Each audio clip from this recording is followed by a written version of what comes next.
നിങ്ങൾ ആദ്യം അവിടുത്തെ രാജ്യവും മഹത്വവും അന്വേഷിക്കുക, ബാക്കിയെല്ലാം നിങ്ങൾക്ക് നൽകപ്പെടും. ബാക്കിയെല്ലാം നൽകപ്പെടും എന്നുള്ളത് പിതാവായ ദൈവത്തിൻ്റെ ഗ്യാരണ്ടിയാണ്. സഹോദരങ്ങളെ, ഏശയ്യ 43:4 ഇങ്ങനെ പറയുന്നു: നീ എനിക്ക് വിലപ്പെട്ടവനും ബഹുമാന്യനും പ്രിയങ്കരനുമാണ് എന്ന്.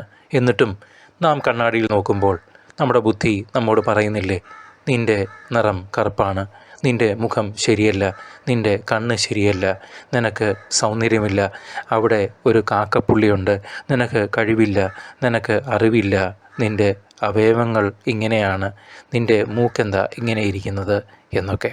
നമ്മുടെ ബുദ്ധി പറയുന്നതല്ല ശരി, നമ്മളെ സൃഷ്ടിച്ച ദൈവം പറയുന്നതാണ് ശരി. അവിടുന്ന് പറയുന്നു, നിൻ്റെ കണ്ണുകൾ എനിക്കിഷ്ടമാണ്, നിൻ്റെ മുഖം എനിക്കിഷ്ടമാണ്, നിൻ്റെ ശരീരത്തിലെ ഓരോ അവയവത്തിൻ്റെയും ഭംഗി ഞാനാണ് തീരുമാനിച്ചത്. ദൈവത്തിന് ഇഷ്ടമായ എൻ്റെ രൂപത്തെ ഞാൻ ഇഷ്ടപ്പെടുമ്പോൾ ഞാൻ എന്നെ തന്നെ സ്നേഹിക്കുന്ന വ്യക്തിയായി മാറുന്നു. മറ്റുള്ളവർ പറയുന്നതല്ല, നമ്മുടെ ബുദ്ധി പറയുന്നതല്ല, നമ്മുടെ കണ്ണ് പറയുന്നതല്ല ശരി, നമ്മുടെ ദൈവം പറയുന്നതാണ് സത്യം.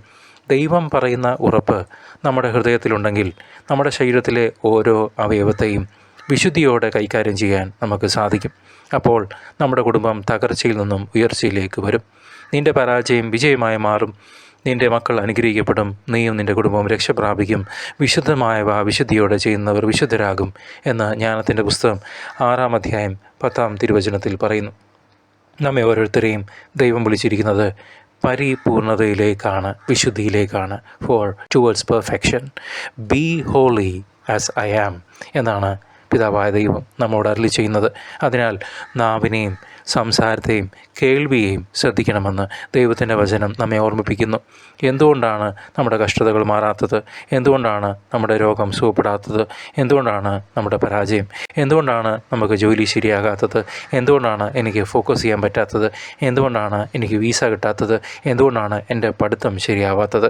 നമ്മുടെ കഴിഞ്ഞകാല ജീവിതത്തിൽ നമ്മുടെ സംസാരത്തിലോ പ്രവൃത്തിയിലോ നമ്മുടെ ശരീരവുമായിട്ട് ബന്ധപ്പെട്ട് ദൈവത്തെ വിശുദ്ധീകരിക്കാൻ നമ്മൾ മറന്നുപോയ, തെറ്റിപ്പോയ നിമിഷങ്ങൾ എന്തെങ്കിലും ഉണ്ടെങ്കിൽ, മറ്റുള്ളവരെ മുറിവേൽപ്പിക്കാൻ അത് കാരണമായിട്ടുണ്ടെങ്കിൽ നമുക്ക് കർത്താവിനോട് അത് ഏറ്റു പറയാം.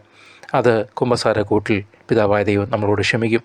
നമ്മുടെ കുറ്റപ്പെടുത്തിയുള്ള സംസാരവും പരാതി പറച്ചിലും ഏതെങ്കിലും വ്യക്തിയുടെ ജീവിതത്തിൽ സന്തോഷവും സമാധാനവും നഷ്ടപ്പെടുവാൻ കാരണമായിട്ടുണ്ടെങ്കിൽ അതിന് പ്രായശ്ചിത്തം ചെയ്യണം. ആ വ്യക്തികളോട് മാപ്പപേക്ഷിക്കണം. അപ്പോൾ ദൈവവചനത്തിൻ്റെ ശക്തി നമ്മിലേക്ക് താനെ ഒഴുകി വരും.